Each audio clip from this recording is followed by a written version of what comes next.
Shortcut হয় না, হয় অনেক কাঠখড় পুড়িয়ে জীবন যুদ্ধের প্রতিটি অধ্যায়ে নিজেকে প্রমাণ করে করে একটু একটু করে আপনি সফল হবেন, একটু একটু করে আগাবেন। ইটস এ জার্নি, এটা কোনো ডেস্টিনেশন নয়।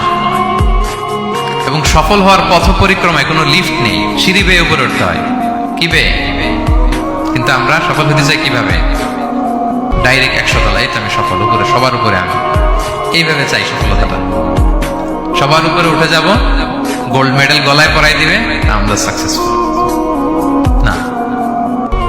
সফলতার রাস্তায় কোনো লিফট থাকে না, কি দিয়ে উঠতে হয়?